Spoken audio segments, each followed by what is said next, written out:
Thank you, thank you.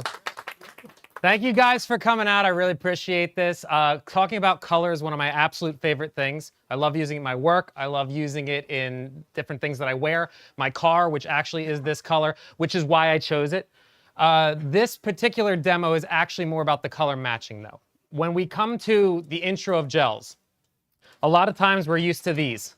You got your red, you got your green, you'll have blue, maybe yellow, and everybody gets these in the kits. They're a great start, but I want to take you a step further. So if you haven't been introduced to any of the gel companies, any of the color companies, I'm a Rosco ambassador, so I'm going to be using only Rosco.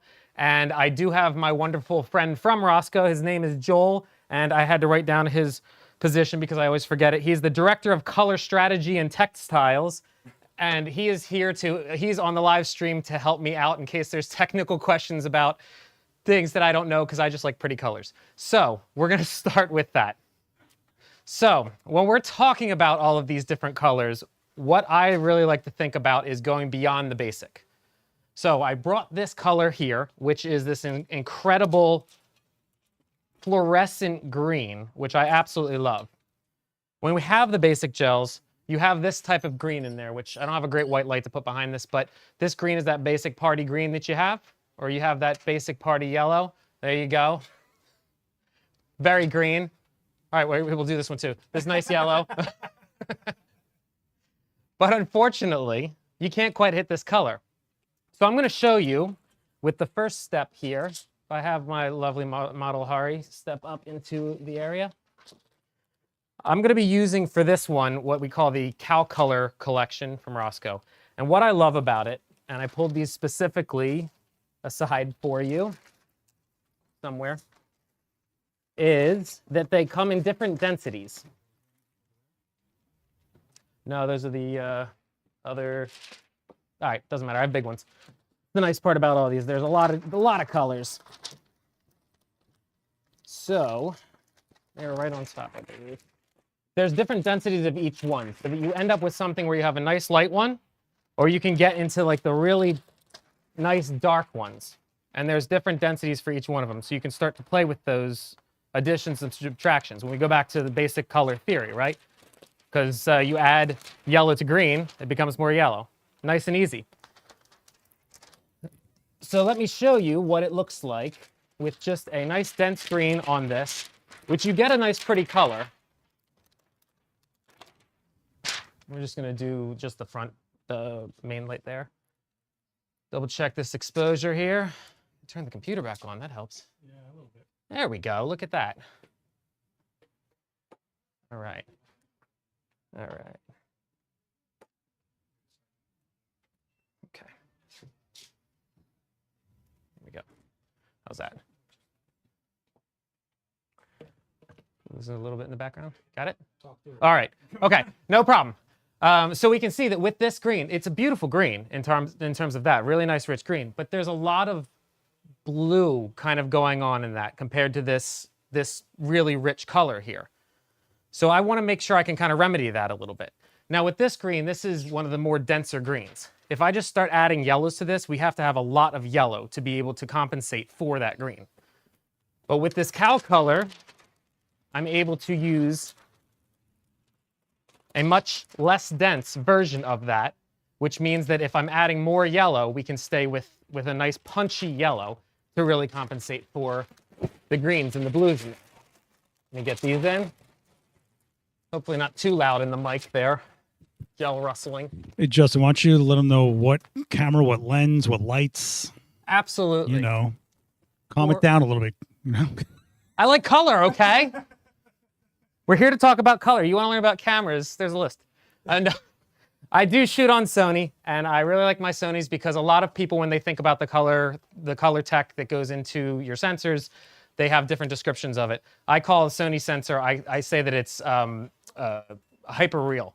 So I really like that it is nice and saturated, but for me, it doesn't lead into any specific type of yellowing or different color science like that. I really like the color science myself, as well as the optics. So this is the Sony a7R5, and I have the 24 to 70 G Master on here. And then everything is flashpoint lights. So I have a nice 200 in the back here. It's that 200 Pro. And I have a 7-inch reflector on that with barn doors. I really like this because I like hard light. So I like lots of contrast. And when I'm putting that on her, you can even see in the light here, we have a nice shadow on one side. And I really like that in my style.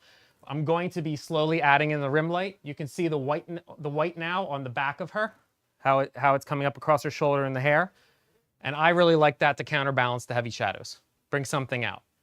The background right now is just all about as even of fill as we can. There is a little bit of a hot spot you can see on the one side, but as long as it lets that color bleed across, that's where we get a nice kind of shade, and we can modify the hot spot to fill whatever area we want it to fill. All right. So I threw in the yellow and the green now into this one. I'm also going to add one right here onto this rim light so that I can show you how close we're getting on these colors to the shirt.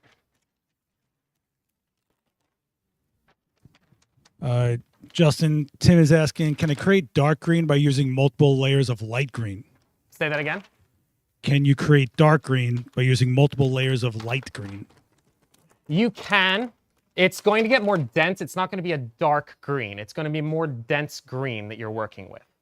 If you're looking for a darker green, that's where you want to start playing with different types of gels. My goal in this demo was really to focus on having, if you wanted to invest in a certain set, this gives you a lot of variability within that, but you are going to deal with transmission values the more that you add, meaning less light can get through, so you have to have a more powerful light to punch through it. If you have a really, really dense color, which I actually shared one with Seth earlier today, I have another sheet of it here. Now, those of you in the audience, you can see this is a very dense red. It's only getting about 3% transmission. Watch this. Nothing. And something like this needs a really, really powerful light, but the saturation is absolutely stunning. You can put this up on a window, middle of the day with sun blaring through it, and you're going to just get nice, even tones. So it really depends on what you're aiming for with your gels. Dark is a exposure value as much as it is anything else. If you're looking for more saturated color, less light, you want less of the light coming through your strobe. That easy. When we want a lighter, brighter color like this, I want more transmission value, but I also want to keep it saturated, which is why it's nice to use my key light as a 200, because I can keep all of the other lights small on a lower power, or in this case, this one can be a nice even exposure for me, because if you put too much light through, it becomes white, and then you lose that saturation. So I can really modify keeping these on a lower power or keep them further away so that they spread better, and the 200 allows me to have the most open light with no color gels, no transmission taken away. Just a little bit of diffusion on the front here to keep it a little soft for the model. And that's about it. All right, I want to take a shot with this here. We have color gel up in the back. We have the color gel onto the background splash. And we're going to take a nice shot with this. All righty. Now, we can see how much that changed there. From the last one to this one, all I did was change those densities. And we already have a, look at that nice punchy yellow. A little bit spilled onto her face there, so we have that beautiful kind of rim bounce from this background, as well as the nice hard rim light on the side. But you can see that it almost blends right into that shirt, which is exactly the goal. Color matching starts to become really fun when you think about weird colors, and when you think about things that aren't necessarily something that comes in a kit, or that you're looking for a party color or things like that. If you have a primary red, obviously you have different primary reds, but each gel is going to have its own characteristics as well. The reds that come in the, oh, that's not a straight red. The reds that come in the cow color kit, for example, are going to have a little bit more of a different hue. That's not my red. I have a couple gels here for those that can't see it. I had to go to the top camera to show this. The mess that will become this set here. So the whole kit itself has a myriad of colors. And when you check it out, you'll get to see there's cyans, there's all that kind of stuff. And it's basically a collection at this point. You can purchase whatever you want. You can go through the pinks, through the cyans, through any of the purples or the blues, and they all have different tonalities to them. So I wanted to bring this to you so I could show you a couple of different types of collections that if you were looking to invest in some gels, you had some great options that aren't about spending every dime that you have on them. Because you can do a lot with these. The other one's really nice is getting a nice diffusion kit. If you haven't messed with diffusion gels, it's a great way to be able to use different open lights and modify as you're going, rather than having cloth that you may get dirty or yellowed. You can get different densities of the diffusion as well, so that way if you're saying, I just want a nice soft diffusion, or I want something that really is getting a nice even thing, you can layer them all up and get softer and softer and more spread. It's a beautiful thing. All right. So with this yellow, obviously, when I'm looking at this, I can say, well, we can play with this and get even more yellow. We could add more density into it. We could try and balance one yellow off of one side or off of another side and really start to play through all of that and decide where we want to go with this crazy fluorescent. And it's really nice to work with that. I love the fluorescence. All right, let's see here. I want to add some more yellow. I want to see what happens. What do you think? What do you think? More yellow? You guys like that? All right. We're going to add that too. About time, Joel. I'm just kidding. All right, where is a good yellow here? Here we go. Nope, that's going to be more of it. As you can see, gels become a lot of fun when they're spread out all over the place. My studio goes from being a nice, organized, beautiful, even space to being the most chaotic place you could imagine, and it's so much fun. I love when people look at all the gels and go, what do these do? And I can tell you they do endless magical things, as long as you can keep them in order. To be fair, I will vouch for this kid. He has tiny, beautifully handwritten silver Sharpie titles of every single gel that's here. So this may look messy, but he's meticulous. Yeah. When you have this many colors, you end up having to be meticulous because it quickly turns into chaos. When you're dealing with something like, say, like this demo, okay, I brought a lot to show you. I know we're not going to get through them all, but this is a chance to see what's out there, that there's all these things that you can start to do, and they all add up. When you're working with something, I had to do a cover for a magazine, and the girl she made this wardrobe, you can see it on my Instagram. The wardrobe she had was this fluorescent blue. It was crazy. And so when I was looking for a background, I said, okay, well, I want to go with a blue for this background. And it's a lot of fun to do that blue. It's just not bright enough. So then I started saturating the light that I'm lighting the background with some of these gels and starting to pull that out. But it means I have to have cyans and blues that I can start to layer on top of each other to be able to match that crazy fluorescent 80s glam rock and roll color that she has, so that we can start to see that come through. So quickly, we're going to just throw this nice yellow on here. All right. Take a step back up to that. All right. There we go. Look at that. So as you can see, when we start to get more density that comes through, going from where we started with a green to adding a bit of that yellow starts to bring it out. And the more dense that I get the gel, less of the white comes through without changing the power of the strobe at all. I'm just adding gels and it's layering it and it's starting to make it richer and richer. And each color starts to bring more of that out and more of that saturation. Layering, when you put a gel on, especially we go back to something like this, it's one layer. I don't have the color science on this in terms of its transmission values. I'm guessing, if I had to guess, whoever created this set is getting a pretty similar transmission value through each one, because they don't want to scare you off by you put this one in and it's going to be crazy dark, you put this one in, it's crazy light.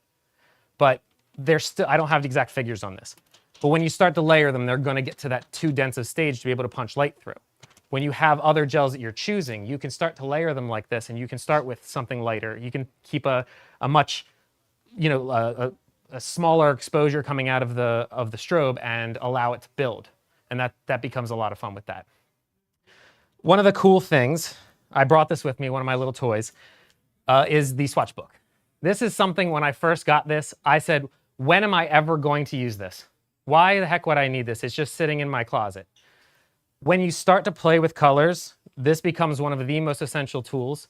And I think Seth can even vouch for that, where he has the bigger version of this to put over speed lights and stuff and really get that.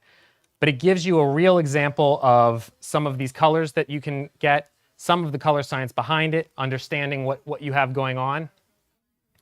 He's gonna hold that up. There you go.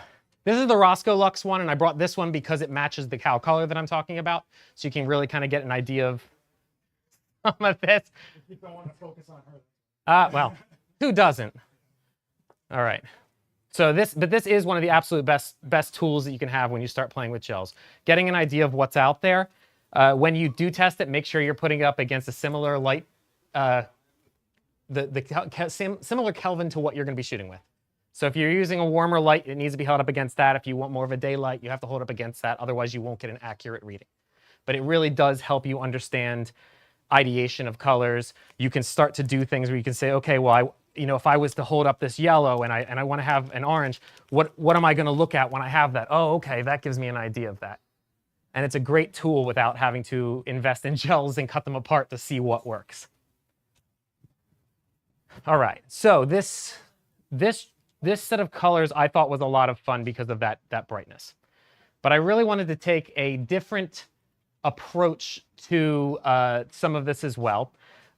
I will get to the story of the exact gel because I am a gel nerd. But in the meantime, would you like to switch over to our other look? We have another look, and I kind of did this a little bit for me, a little bit for Seth, and a little bit for all the other 90s kids that might join us into this, which is I have a look based off of Carmen Sandiego. Where in the world is Carmen Sandiego? Come on, great show. And basically the backstory on this is I wanted to do some other colors that I thought would really punch. One of the things that people tend not to buy as many gels these days because they say, well, I have an RGB light. And RGB can make a ton of different colors. And why would I buy gels when I have this? But the truth is that RGB does have its limitations. This is something that is why I'm glad Joel is here, because Joel is going to know exactly why this works or doesn't work. I just know that it doesn't work, and that's it. Which is, you do have limitations with RGB lights. And one of them is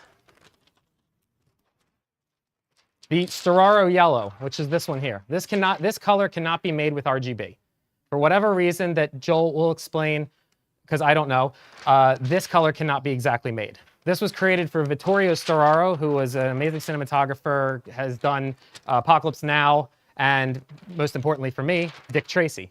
And I thought it would be fun to do kind of a female detective type of thing, which is where the whole Carmen Sandiego look came from. So to start it off with, I wanted to talk about the main, kind of like what we're doing here, balancing the main color, the red, with the background, and then we're going to get into switching it around with this one, where we're going to go to the details. Specifically chosen for this. All right, so in the chat, I put the link to the swatch book. They're $9, totally worth it. It is the best investment you'll ever make if you're looking to get into gels. Easily one of the best tools. If you do like more digital things, there is a digital version called the Mix Book, and it's an RGB swatch book, so you can run through the My Mix app and be able to select colors and see how they look projected onto your subject. But once again, it's an RGB, so if you're looking for the colors that aren't makeable in RGB, you're still going to need the physical swatch book. It is a fun toy, though. I use it all the time for ideation. So when I'm thinking about colors, I'll just start cycling through my digital swatch book and projecting it on white. See what it looks like. Get an idea. Hey, this is saturated. I can saturate it up and down. I want it with a warmer tone. So if I want to put CTO over it, color temp orange to warm up the 55K light, or if I want to make it cooler or whatever, it really gives me a lot of that ideation value so that we know what it's going to look like when I go and purchase that gel, what it can look like if I'm going to balance it with other gels. If I have a gel and I want to shine that light through it to do kind of what we're doing here, a bit of addition, then it allows me to do that. Someone's asking, what was the name of the colored gel that you were just talking about? The color gel that I just mentioned, the yellow, it's a Storaro yellow. This is essentially one of the, I believe, Joel can confirm this, but I believe this is the most saturated version of the cow color yellow. So it is the numbers that you'll see on the cow color. It goes 15, 30, 60, and 90 of their different colors. This one, I want to say it's going to be called a 120 20, something like that, but it just goes Storaro. And Storaro has a red, a cyan. He's going to correct me on the other type of stuff. Red, cyan, yellow. It has a whole purple. There's a whole set of Storaro ranges. A lot of them were made for the Dick Tracy film because he really wanted to use a lot of really saturated colors to match the comic. So that's where these colors came from, which I think is a really cool way to make your imprint on an industry, is having colors named after you. I think that's really cool. All right, so moving on to this next look. I want to take you through a bit of the same process. I'm going to have a giant pile at the end of this. I love it. Nothing better than a pile of gels. So we're going to start with the red. Now this is actually from a different kit. This is the Color Effects kit, and this one you can buy these beautiful 12 by 12s of. And I don't know exactly how much they cost, but you basically get a whole set. And I started with nothing but 12 by 12s. I love these because if you treat them right, take care of them, don't mess them up too much, they will last for a long time, and you can really get a lot of different juice out of them. You can do kind of cool pairings and things like that. I love color balancing too, where you put like a red on one side, a blue on the other, so you can really start to mess with a lot of that using them individually or together. And I think there's 15 gels in that kit or something like that, so it's very worthwhile. The Color Effects. Yeah. Color Effects is $57, and you get 12 by 12s, but how many? It's a whole host of beautiful colors. Hanging them inside because they are not big enough to cover the whole area. Oh, how? In this particular case, I'm using some gaff tape. Yeah, I was putting them just kind of behind. Since this is a beauty dish, you have the center plate to help distribute the light. I was putting them just behind that, but with the red, because this is such a saturated color, if I just put it in there and it kind of slumped forward a little bit, it wasn't saturating the background. So with the first set, I could just balance it behind it. It was shooting through beautifully. This one is cutting so much light that I needed to put it up against it so that there's no spill. Red, because if you remember, some of the color stuff we learned back in the day, the color is different wavelengths, right?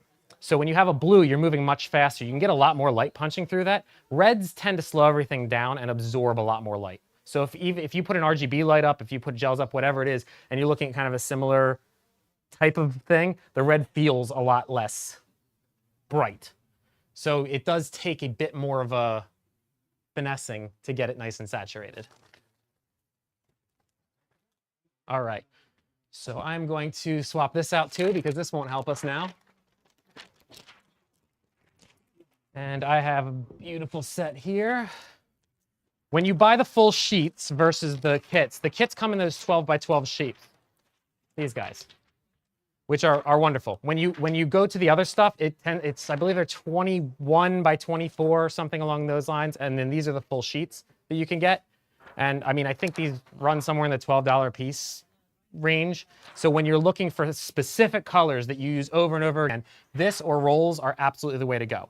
But if you're experimenting, I would always go with these first. You can tape them over things, you clip them against them. If you want to cut them and put them into frames like I was showing earlier, you can do all of that, and it gives you a lot of variability. As you can see here, used against a barn door and a 7-inch reflector, just throw up a couple of clothespins on it, and it's going to hold it beautifully. You can swap them out, reusable over and over and over again. Just make sure you take care of them. Regardless of what you're seeing on the floor here, back camera, this is not what is usually the case. There isn't a pile of wrinkled gels on the floor. They're usually kept in order, leafed through, but we're picking a bunch more than I would usually. Usually I'm coming out with, this is the idea. I want yellow. I'm gonna shoot with yellow. I know that, so we pull yellows and move on. Right now we're playing with all kinds of things. So it's a little different of a game now. All right, so put this over here for a minute. I wanna start with the red for a couple of reasons. Before anyone says it, yes, I'm aware this isn't the best way to put this on the strip box because we have a little bit of open space here, so we're aware of that.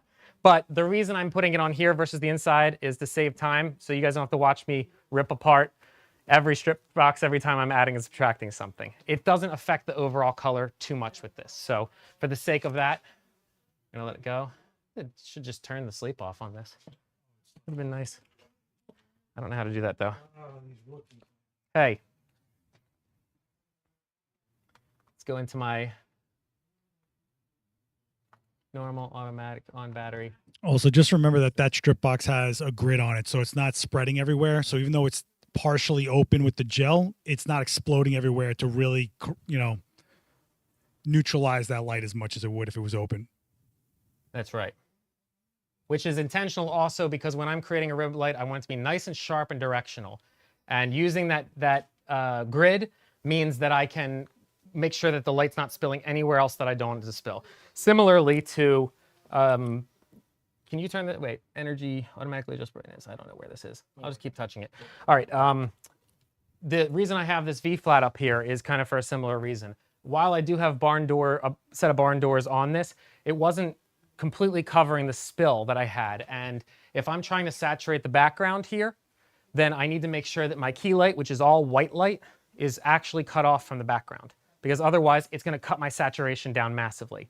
And I can actually, let me show you one if you want to step up to the front here. All right. Make sure, hopefully this is still going to fire through. Let's see. We're gonna smooth this hat out, a little bit of styling in between. While he's doing that, hitting like makes him feel better about himself. So why don't you guys do that? And it helps support the channel. All right, look at that. A nice bent. All right, so you turn your head that way a bit. There you go. All right. Let's see if we got this in here. Oops. Nope. There we go. All right. Stay right there. So you can see this red is coming in here. Now, one thing I can tell you about this red, if you're looking at it on the less obstructed by projectors monitor, this has or you're online, you can see it nicely.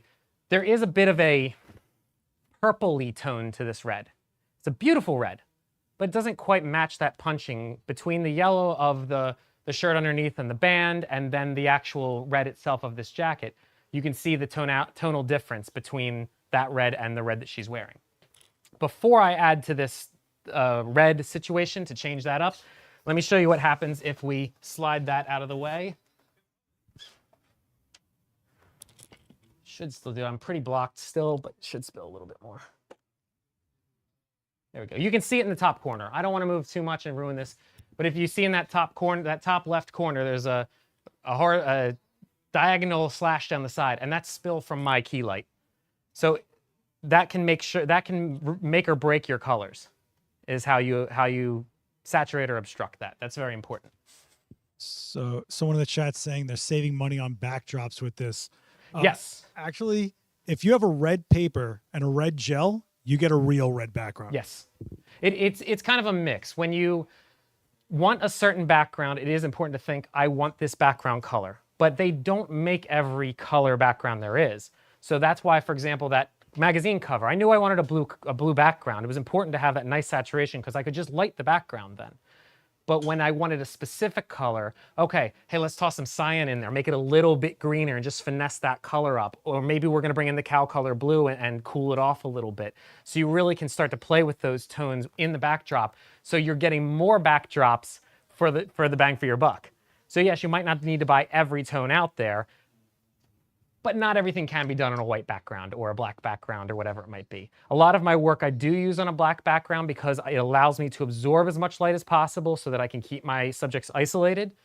But when I want to do a nice saturated color like this, it's all about the white, or it's all about the color that you're using for a specific shoot. It all really just kind of depends on the specific need. In this case, I wanted to show you what could be done without changing the background and only changing the colors. If I had a red background, I absolutely would get a much truer red. And it would be a lot of fun. But it would make it a lot harder to switch to the yellow. So that is the trade-off that you get with that. All right, so going back to this, we have, I really like that. Man, look at that collar. Sorry, I'm enjoying for a second that collar is popping with that beautiful, just straight line down there. Oh, that's so cool. Which, by the way, is why I'm shooting with this single light over here.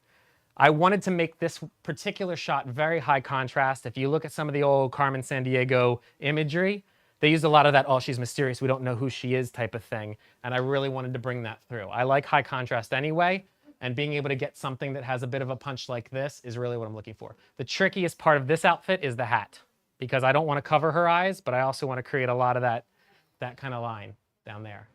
All right, let me put up some of this gels. What I'm adding is, this is from the same color effects kit. So if you're looking at, you don't have to go back and forth between Cal Color and the color effects unless you want to.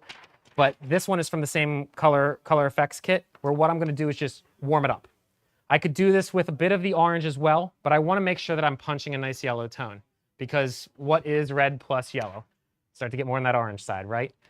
So if I put the orange up there, it's not quite gonna warm it up as much as I'd like it to, because I've tested this ahead of time, so I know that it won't.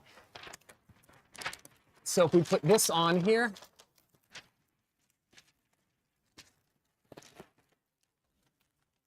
like this. By the way, for all the expensive equipment that's out there, if you haven't invested in a giant bag of clothespins, literally the best thing you could ever buy. I think they're like $5. Well, does Adorama sell them? Go get them from Adorama. Probably. I think they sell black ones actually. Which would be even better. I mean, there is something to be said for black ones because there is no reflectivity. How much are they going to be in your shot? I don't know. I use just the regular ones.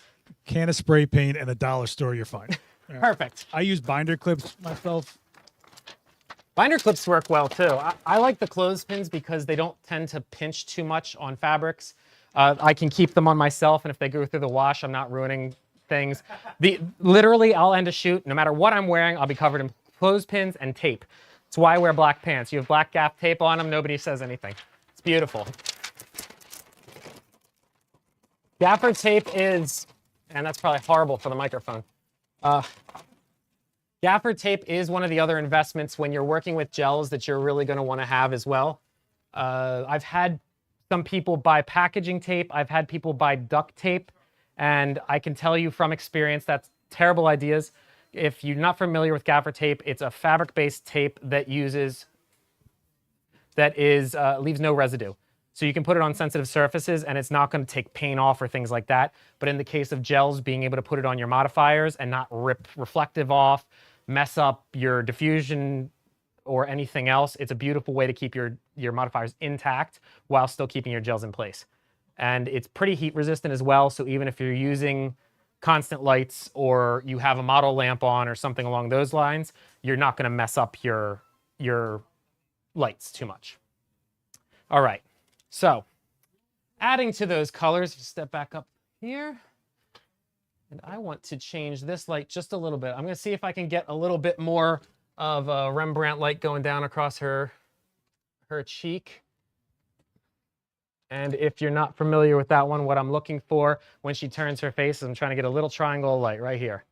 It's going to be tricky with the brim of this hat, but let's see if we can finesse this. Finesse it live. Let's try to keep that straight. All right, ready? You got a nice look here. Wake it up. All right. Look at that. Turn your head that way just a little bit more. All right. There we go. Now we're starting to get it. All right. Compared to, let's just delete this one so that we don't have that too much. Compared to this last one, there's two things that really stick out here. Number one, look at how much more saturated that is. I didn't change a thing. All I did was add that yellow gel. That's it. And because of that transmission value, the light that absorbs into the gel, that means that I know that power didn't change and I'm able to do that. I could go back to this other one and take the power down, but then when I added that yellow gel, it would have been too dark. So now we're getting that nice, powerful red. Big, beautiful red that's spilling across that background and getting a really nice effect on that. That little sliver of diagonal light there is killing me. That's probably from this one here because we have a little bit of spill on the side, but we're going to ignore that and pretend it's not there. This isn't about perfection. This is about showing you the cool colors. All right. Something else I want to try. Step back up here really quick. So I played with those different colors and we added and we're happy with that color. Now what I want to do is try something to add a little bit to that style. Seth, if I move this forward, I'm covering. Is that why we move back? All right. See if we can turn on that modeling lamp from here.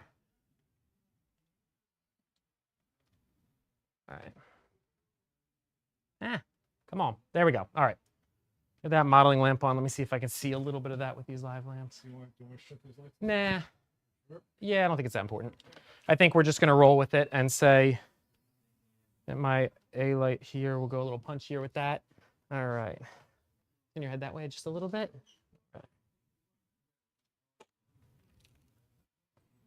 All right. So I got a little bit of that change.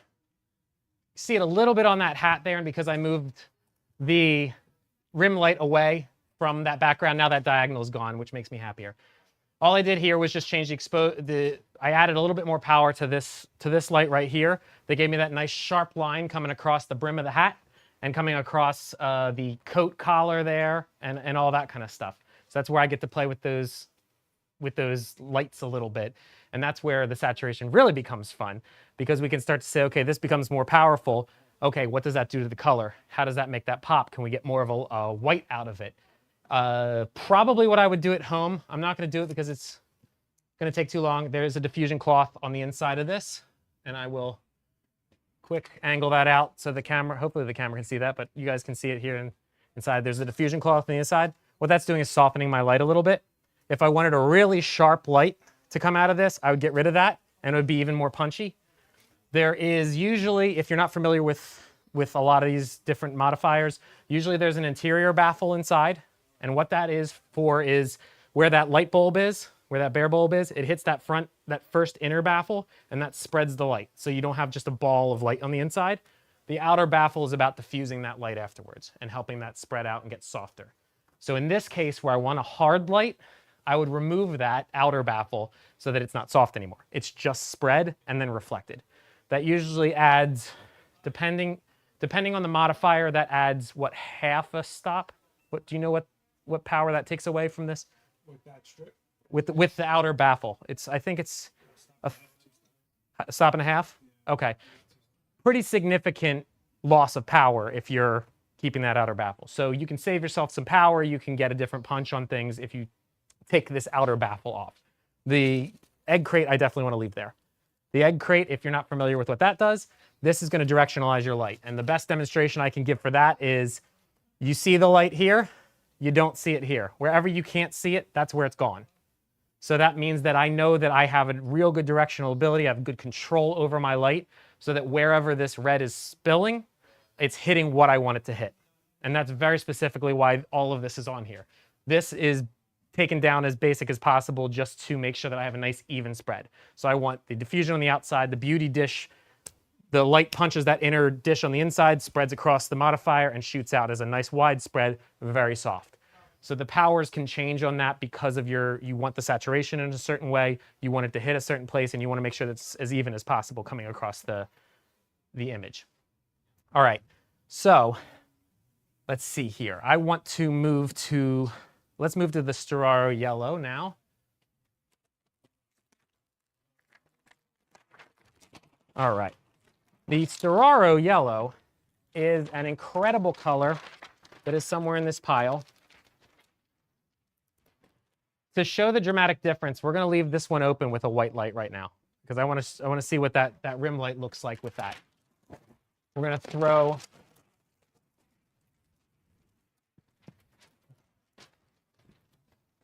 because this is a bigger sheet, this is where we're going to change our tune from what we were doing before with the gap.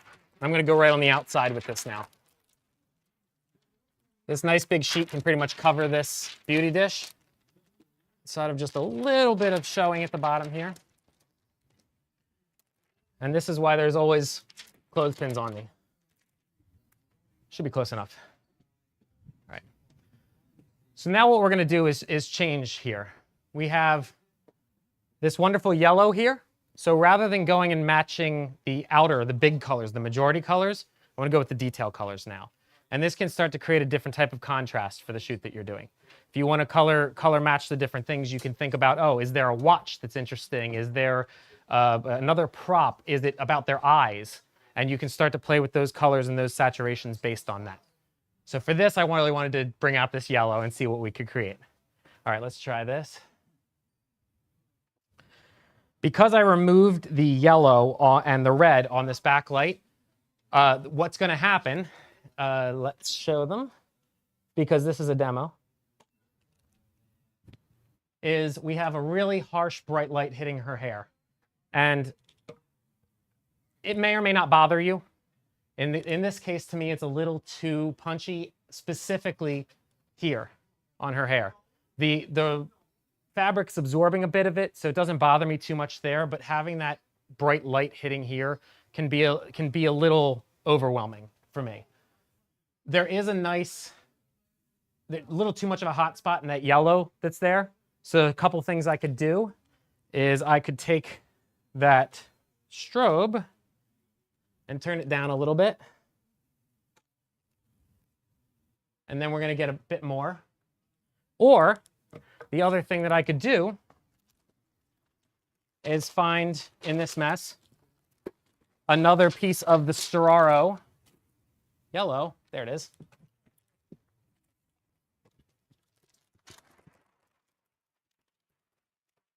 And we can put this up and go back to that idea of oversaturating it.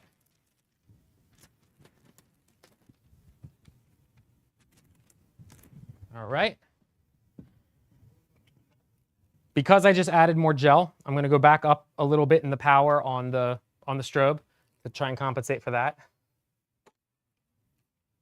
And there we go. Nice saturated color. Even almost has this nice kind of gradient texture to it going across there, which is kind of fun. So now I can look at that highlight and say, all right, that to me is maybe a little harsh on the hair. What can I do to change that? And this is where we can get into some of the different color temp gels or things like that, depending on what kits that you have or gels that you decide to pick up. Some nice basic ones to pick up if you're just looking to start your gel collection is some color temp orange and color temp blue and some diffusion. They're great ways to start because they're pretty universal, and you can use them to change light temperatures. You can use them just to change the temperature of your shot. So if you want something that's a little bit more of like a sunset-y type of vibe, you can put some of that color temp orange on. To show you that, I will pull out one of my CTOs here. And similarly, some of the CTOs come in different densities as well. So try to hold them up in front of the camera here. I love this. So, right? So you can kind of see here in this the difference between this one, okay, just a little bit. You have a mid one, adds quite a bit more. And then this full, look at that. Now the trick to this is there's a lot less density in these than some of the colors. Again, this is a Joel question because I don't have it off the top of my head. These aren't meant to saturate with color the way that the other ones are. So these are very subtle by comparison. So even though they look a little bit more aggressive live on camera like that, when we put them onto the light and we start projecting through them, it's not going to saturate as much. So knowing that, the light one for me is probably not going to get there. I'm probably going to need between this half and this full to get a little bit of that tonality brought back in. So I'm going to go with the half, and I guess let's rip this open and go on the inside. Hey, hello, Bright. Model lamps are a great way to test for some of your stuff as well. It's also a great way to not be able to see anything for 30 to 60 seconds if you stare at them. I wouldn't recommend that. All right, we'll do it anyway. So I'm going on the inside this time because I only have the 12 by 12. All right. All right. And if you'd like to step back in for me. Fantastic. See, that's why Joel is on this live stream. There we go. So the full CTO is a 58%. transmission value. The transmission values go by how much light is let through. So in other words, the 58% means 58% of it's coming through.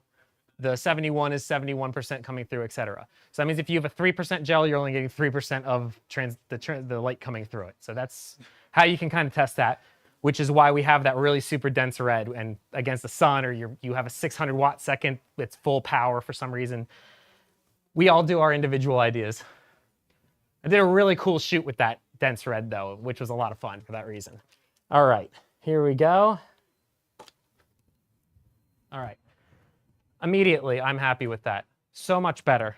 You can see in, let's go back to the previous one, just in the hair alone, if I go into this area, the difference between this and that, just that little bit more where we bring the color back into her hair, which is great because then it won't be blown out. But then looking at the collar here and here, and the hat, the brim of this hat, there isn't any kind of difference where you're going to say, oh my gosh, that color is completely changed.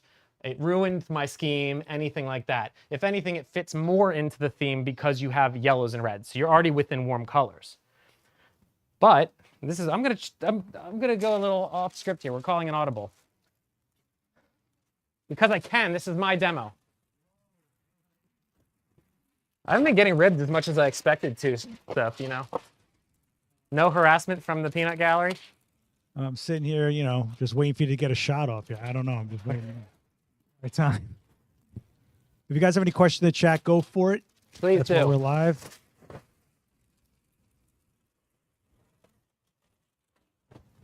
All right, we're going to take a big separation here because I love the balance of red and blue. I think it's a beautiful, you know, a contrast to each other. I love having them balance each other out. However, in this particular case, I'm not looking forward to this. I think this is going to clash like crazy, and it's part of the ideation that I would do with that mix book and things like that, is like looking at this and saying, how's this going to look? But we throw a party purple, a party blue up there, and let's take a look at how this affects this scene. Oh yeah, ugh, muddy. If you can see that on the hat here. Completely does not work with this setup because we're talking about something that is high contrast with that. I'd have to play with swapping her wardrobe out or something like that to balance a yellow and a blue, which could be very pretty, just not in this particular case. If I was going to try something like this,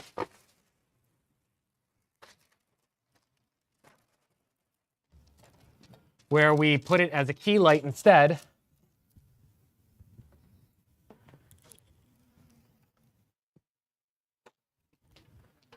now I can start to play with shadows and getting a bit more mysterious. Let's back that out to the full image. There we go. And in particular, here I would probably say a mode. Where's my mode? Mode. If we want to kill something like the rim light, then we can start to play with that a bit more. Okay, so we say, okay, now that key light has to go up because it is not going to punch enough. All right, something like that. Now we're playing with the temperature that works a little bit differently. I would still probably not keep the red as the outfit. This is where I would start to think of that ahead of time. But a more neutral color could really allow that blue to play. But I love kind of that spy vibe and that oversaturation, changing the skin tone from a more natural tone to something else. And that's where you can start to play with this, as well as the densities of those different cow colors. Is you can add in like, okay, I want a light color. Maybe I'm going to add another light in to do a spotlight or something like that. And you can play with filling a shadow with that color or something like that. In this case, I like my original idea better, which is why I planned it. All right, so going back to this. All right, let's see here. Yeah, let's go to the other outfit and just keep the yellow on is fine. So I gave myself a little personal challenge. I'm going to see if I can recreate this live because that's kind of the fun. I wanted to do a color that I didn't think I'd be able to do. to do that, I had to kind of invent a bunch of ways to put this together. Putting these back in my pocket. I have a question. All right, what we got? So they're asking if they're curious if they want to do a fall color setup in 3 gels. Is that too many? Like a spot, left and right, and background? No, I don't think so. I mean, I'd have to look at what the biggest thing is thinking if it's like a family type of shoot or something like that, it's about balancing the colors that you're putting into the shot. So if you're going to put 3 colors as your rim lights, your background, all this other kind of stuff, you have to balance that off of the colors that the people are wearing. If you're going to have them wearing similar colors, great, you can color match that. But if you're going to put a yellow light into a background and that person's wearing kind of like a tan color up front, will that work? You could do something where you put, like if it's a family shot, for example, maybe they're all wearing green. And then that way that green is powerful in the clothes up front and you're lighting with these fall colors in the back. So you maybe have like a grass versus, you know, fall leaves color, or they're all wearing nice warm colors for fall. So you have oranges and reds, and you're doing a matted, if you put a couple of lights to the background and you want to put a gel in each one and let them kind of gradate together and create a lot of that marriage of warm tones, that could be really neat. I think it's all in the treatment. And that's where you have to kind of test and try and see what's going on with each color. They added I guess they're asking, is 2 gels a practical limit? I don't believe in limits. I don't. I think it depends what you do. If you do, I don't want to say more simple shots, but you know, a lot of family shots or wedding shots don't call for that, but the context is everything.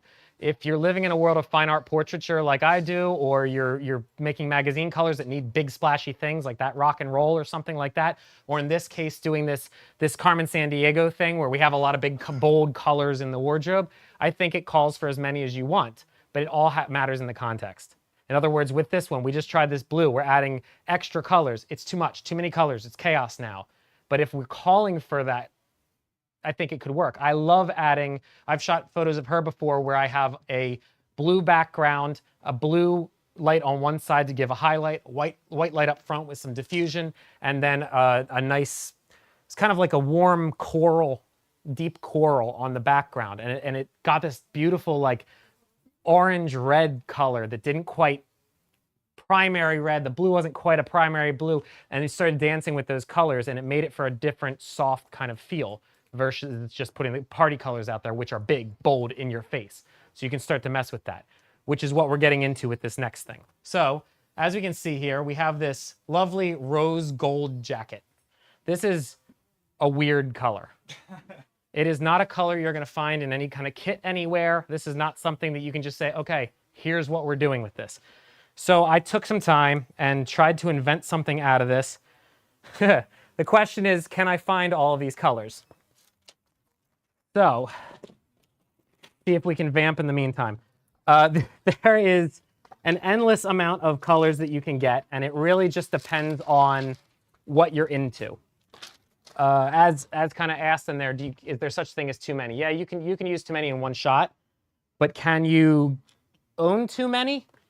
I think the floor speaks for itself right now. That no, you cannot own too many. There's an endless application to these gels, which I absolutely love. 48, 30. The nice part too is a lot of these gels come with, I do label them myself because I get a little anal retentive when it comes to making sure everything's nice and organized, because it can quickly devolve into chaos. But I do really like having a million different things to choose from, even when it turns into chaos. Where is my 45? That is something I was using already, I think. 43, 40, okay. And, nope, that's another kit. 3108, 3408. La, la, la. What is in here? There we go, all right. And then one more, which is And this, by the way, is this is the best reason to keep things in order because it is hard to find when you need it. What do you? Also, if you're like in a flow and you're with a client, you don't want to do this. Yeah, no, you don't.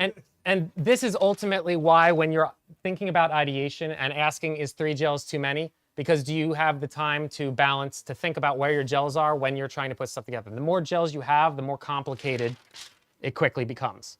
And that is definitely a downfall.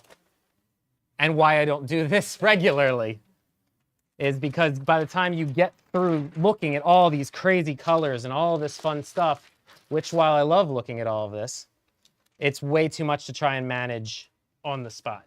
It's also tough because when you stack gels physically, it's hard to tell what each gel even is. Yeah. Right. So just keeping the same corner labeled on every one so you can flip through the corners really quick. Consistency is key. And all of these, you can even see in all of this mess, this kit is all lined up in the same corner. So I know this isn't the right thing, and I can quickly take this and say, okay, ruling that out. We're putting that aside. Easy peasy. And that's why I label every single one of these gels as well when I go through at home. Yeah, I kind of picture you like you're writing a love letter. Oh. Just like, but on 1,000 gels. It's really unbelievable. Look at his handwriting. It's unbelievable. Yeah, I do like to, I'll hold one of those up. This is a brand new set, and I wanted to, it's all staticky, which is really fun, but put this in front of the camera. I love putting these nice little silver, it's a silver pen, and it has this nice ink on it, but it's a nice bright, right there. Beautiful. I love it. All right. I need to just find one more cow color, and then we'll give this a shot. This isn't helping. Yeah. I'm going to apologize for the noise on the mic, guys. This is part of the gel work. Oh, yeah, big time. It's the noisiest thing ever. All right, I need. You guys have any questions while he's going through this? Please do. 45. Just joined the stream. Justin's trying to match a rose gold jacket with gels. So, yeah. Yeah. If it wasn't going to be a challenge, I wasn't going to bring it. We left this to the end just in case, but I wanted to try to get this rose gold matched, and I have to find my red because that does help. In a 45. Well, it's a red, but this is too dense of a red. This is from the Color Effects. Please. Does it hurt the gels when you put them so close to the bulb of the strobe? These were created for old cinema lights. Oh, I apologize. Does it hurt putting them close to the bulb? No, because these were made to go against cinelights. So you're talking about the old incandescent, super hot bulbs, and they were actually made to be very resilient for that, and also for stage lights in a play or something like that. So you'd have just days and weeks and months of just being up against these hot lights. Joel, again, can answer more of the resilience, but a lot of the Rosco-specific gels were created to stop a lot of IR light coming through, which is that heat from the incandescent, so that they last longer, too. So against something like this, it's nothing. Absolutely nothing by comparison. Absolutely. All right, we're going to give up on this one for now because I don't feel like finding this gel. We're going to roll with this. This should get me pretty close. All right, putting this in here. Keeping in mind that this particular setup is not an exact science. This isn't something that I'm looking at and say, okay, here's the recipe for rose gold. And that's why I'm not specifically telling you what gels I'm using, because this isn't a recipe. This is based upon condition of the background, the exposures, the balance that you have within all of this. And having the exact recipe for rose gold is kind of not really sure. Also, when I shot the rose gold before, I didn't have a yellow turtleneck underneath. Rather than trying to change into a whole other outfit, we're gonna have that, which is probably gonna affect the color. Because now if we have too many cool tones, it's gonna look weird, just like that last picture was doing with all the reds and yellows. All right, so let me flash this, make sure that works. And then, here we go. All right. So in my opinion, it's pretty darn close, but it's a little too purple. And that doesn't make me happy. So that's where I want to get into trying to bring that down. We don't want the Ferraro. Where's my color temperature? Let's try this. I like that. Pale amber gold. That should get us pretty close.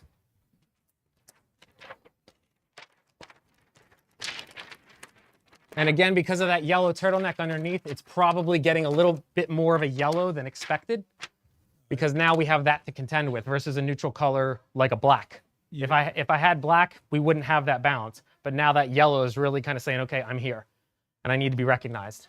Your technical guy, Joel, in the chat is saying these gels will soften at 257 degrees Fahrenheit. So I'm going to guess you're okay. There you go. 572 degrees starts melting. There you go.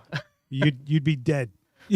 I'd worry a lot more about the studio catching on fire than the gels at that point. All right, let me take a look here. All right, we're a lot closer. What I would say about this now is that two things. Number one, I want that rim light back, because that rim light's going to make it so that I can balance a little bit with that exposure because of all that black that's going on there. And number two, it's a little too saturated in the background. Because this is a rose gold, there's a metallic. We're getting all that shine coming off of that key light. It feels weird to have a super saturated background. I almost want a hot spot now. I want it to gradiate a little bit, have a gradient a little bit, have something that changes that shape, because otherwise you have a metallic and then you have saturated color. So we're going to take that background light and I'm going to saturate. I'm going to use a lot more exposure in there with that. And now we start to bring that color out a little bit more. Say I want a little bit more purple in it, maybe. It's pretty darn close. Oh, yeah. So that does give me a... That's pretty darn close, actually. I'm missing the little hit of red in there, and that's the only thing that's throwing me. So I'm going to put in one of my secret gels. Let's try this.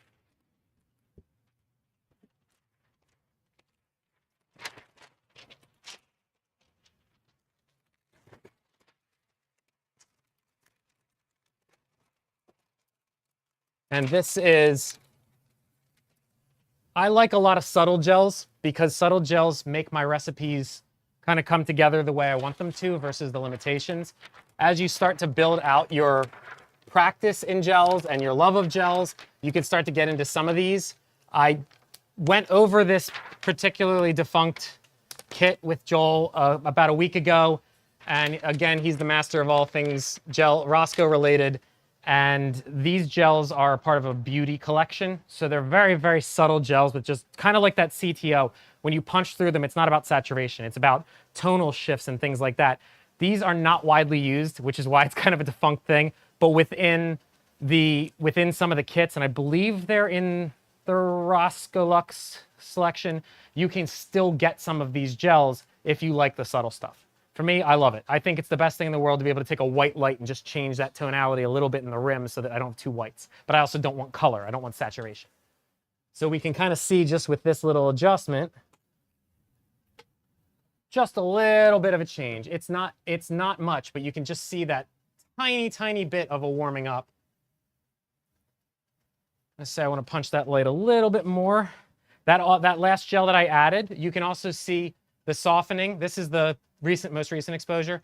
You can see the softening of this ball right here of light. And that's because this gel has a frost to it, so it diffuses a little bit as well, which is part of that beauty side. It's not just a straightforward color. There's also a bit of diffusion, so you have a soft effect. So I was able to get a little less of a hard ball of light in this area and a little bit more smoothness to it. So now if I want to punch through that just a little bit more,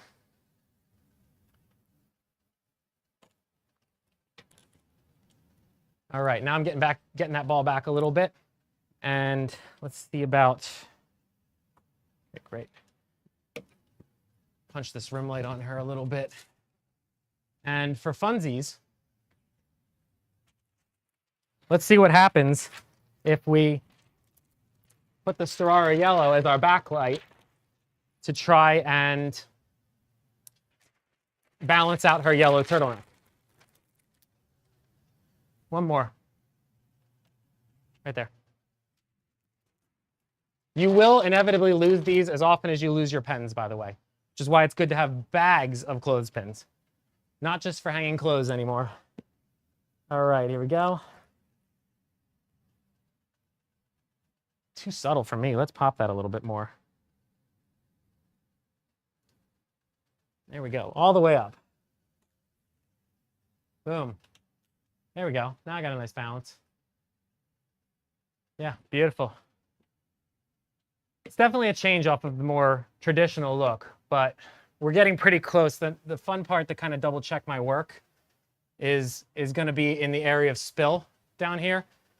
And I can see that I would want to purple that up a little bit. Am I overextending my time here, Seth? All right, well, that's fine. We'll wrap it up. This is not an exact science for this rose gold. I'm experimenting to see what feels good. I'm experimenting to see what works for me. When I shot this in practice, trying to come up with a little challenge for myself, I was under a completely different set of conditions than I am here. Here I have the studio lights that I'm dealing with. I have different bounces coming off of different areas. I have a different turtleneck, and I have to learn to adapt for that. Given another 15, 20 minutes and a little bit more organization of this giant mess below my feet, I'd be able to come up with the exact recipe. I can tell you that looking at it, I want to bring in a little bit more purple. I like the yellow coming from the background, so I would probably keep this rim light, but maybe desaturate a little bit, maybe add a little bit, take the light down a little bit so that I didn't have that, or use the cow color yellows so that I had a little bit more of less of a saturation and just give a hint of that yellow in the background. But I can continue to play with those areas. I can start to build the bounce that comes in on her face if I want to have the rose gold. I could do a double set of this set of stacking with another set of the same gels and use it just as a rim light rather than a background fill. So this is the fun that you get to play with this, but I really do like having so much available for my use to create different colors, not just the ones you're given. And that's where it becomes fun. There's one thing I want everyone to take away from this. It is, don't just grab a gel, put it on, and shoot. Think about it, how you can use it creatively. Think about what the mood is that you want the gel to create. Is it supposed to create a subtlety? Is it supposed to affect the model's face? Is it supposed to affect the background? Each one of those will build into what you think of when you're thinking of colors. And again, the best thing I can suggest is a swatch book. This is a great cost-effective way to be able to see what's out there and start to think a bit more abstractly with that. All right. Any other questions or anything like that? Do you want to go to live stream questions if there's any? None? Okay, well then good. That means I was super clear. All right, do you guys here have any questions? No? Nothing? No? Hey, that's even easier. I like that. Sorry? Does the order in which you overlay the gels matter? No, it's kind of you're just layering them through. Oh, I'm sorry. The order of the gels, does it matter? And the answer is no, not really. It'll matter if you're putting them at different distances in the light, because it could affect how the light's spreading. If you're putting a diffusion on the inside back here, and then you have something on the outside, that could affect a change. But ultimately, no, if you're layering them up, they're all kind of see-through. So that will allow you to do whatever layer addition, subtraction you want to. Yeah, absolutely. All right, cool. Joel, I'm just reading Joel's last comment. Okay. Yeah, I know you do. It's it's a cosmetic burgundy, actually, Joel. But he's playing with some of telling me he knows which colors I'm bringing out. I am bringing out the cosmetics because the cosmetics, which are along this light, and I'll hold it up in front of the camera so you can kind of see it against back here. But see that bit of diffusion? So you can see again, like the CTO, there's a bit of a color shift, but there isn't any kind of crazy saturation with it. It just adds, this one's a peach, so it's adding a bit of a warm tone. So when everybody has a different, whatever season they are, they're fall, they're winter, you have a solution for that with the beauties, which is what I like about them. There we go. All right, beautiful. I could talk all day, but I think that's what we got here. If you guys do have questions on the playback, if you're not watching this live, there's a comment section right there, and he's going to check it every day. By the hour. No, I'm not committing to that. Don't quote me on that. All right. You guys can follow Justin right there. Guys, thank you so much. Justin, thank you so much. Thank you. Thank you, everyone. Appreciate it.